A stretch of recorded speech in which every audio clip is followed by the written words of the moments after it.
আসসালামু আলাইকুম ওয়া রাহমাতুল্লাহি ওয়া বারাকাতুহু। আমি মুস্তাফিজুর রহমান চৌধুরী, তানভীর প্রাক্তন ছাত্র সংসদের president, York college, the city university of new York. আমার আজকের টপিকসটা হলো ঢাকা ইউনিভার্সিটির ডাকসু ইলেকশন।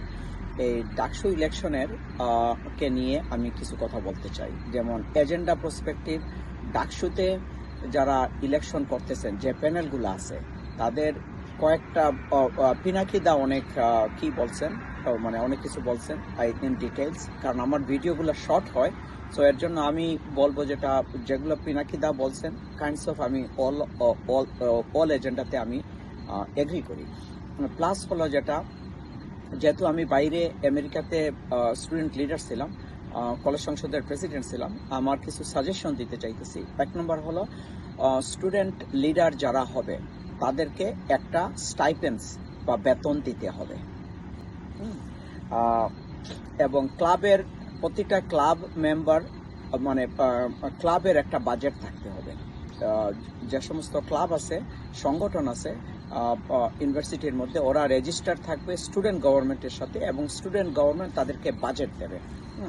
এবং এই বাজেটটা স্টুডেন্ট গভর্নমেন্টের যে বাজেট থাকবে, এই বাজেটের টাকাটা আসবে কলেজের বাজেট থেকে, একটা টাকা আসবে, একটা মানে ম্যান্ডেটরি একটা percentage of money will come to মানে কিসে ওই যে স্টুডেন্ট গভর্নমেন্টের বাজেটে আছে। এবং এই বাজেটটাই স্টুডেন্ট গভর্নমেন্ট মানে কলেজ সংসদের কাছে আসবে, কলেজ সংসদ এইটাকে ডিভাইড মানে ডিস্ট্রিবিউট করবে, বাজেট প্রেজেন্ট করবে সব ওই যে ক্লাবের কাছে। যেভাবে দেশের বাজেট কি করা হয়, সিমিলারলি এই বাজেটটা কি করা হবে কলেজ সংসদ মানে ওই যে পার্লামেন্টকে প্যারালাল করে, যেমন এইভাবে বাজেট উত্থাপন করা হয়, এইভাবে বাজেট অ্যাপ্রুভ করা হয়, ইত্যাদি ইত্যাদি। কলেজ সংসদের মেম্বাররা এটাকে অ্যাপ্রুভ করবে, এবং এটার মধ্যে যখন অ্যাপ্রুভ করবে এর জন্য ওই যে উইথিন দ্য ক্যাম্পাসের মধ্যে যে কনফারেন্স রুম থাকবে, ওইখানে all the budget club member থাকবে, ক্লাবের প্রেসিডেন্টরা থাকবে, ইত্যাদি। সো এই ধরনের একটা কি করা যাইতে পারে, যেটা আমরা এইখানে আমেরিকাতে করতাম। আরেকটা জিনিস যেটা হলো যে স্টুডেন্ট লিডারশিপ, কিছু কিছু লিডারশিপ বাংলাদেশে অটোমেটিক্যালি আসে, যারা ওই যে ডাকসুর প্রেসিডেন্ট বা মানে ডাকসুর নির্বাচন যারা করে, তারা মোটামুটি একটা লিডারশিপ ট্রেনিং, ন্যাচারাল ট্রেনিং হয়তো বা নিয়ে আসে, বাট ফর্মাল একটা ট্রেনিং দেওয়া যাইতে পারে, একটা বাজেটে থাকা উচিত।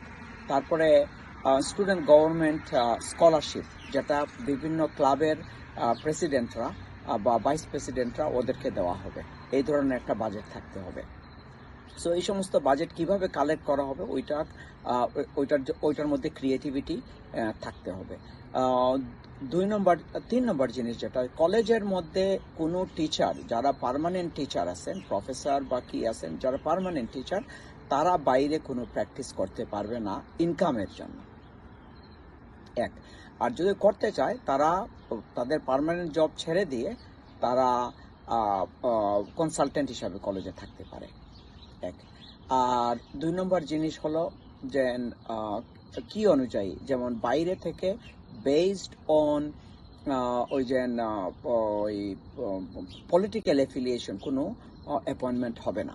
আর যখন কলেজে যখন অ্যাপয়েন্টমেন্ট হয়, মানে কোনো প্রফেসর টু মানে বিসি টু মানে সব প্রফেসর যাদেরকে কি করা হয়, ওদের ইন্টারভিউ সার্চ বোর্ডে স্টুডেন্ট লিডার্সরা থাকবে। যেমন আমাদের এইখানে আমার কলেজে 6 জন স্টুডেন্ট লিডার থাকতো, কলেজ স্টুডেন্ট গভর্নমেন্ট থেকে দেওয়া নমিনেটেড, আর 6 জন ফ্যাকাল্টি কি থাকতো, রিপ্রেজেন্টেটিভ থাকতো, আর একজন অ্যাডমিনিস্ট্রেটিভ থাকতো।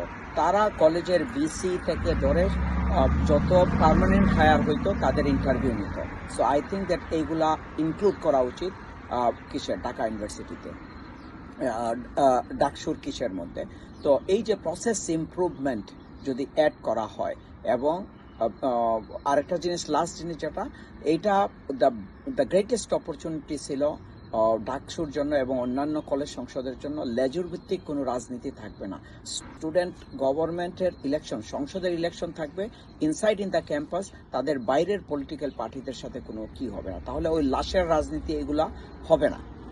সালাম বাংলাদেশ, সালাম ছাত্র সমাজ, তোমরা আমাদের ভবিষ্যৎ।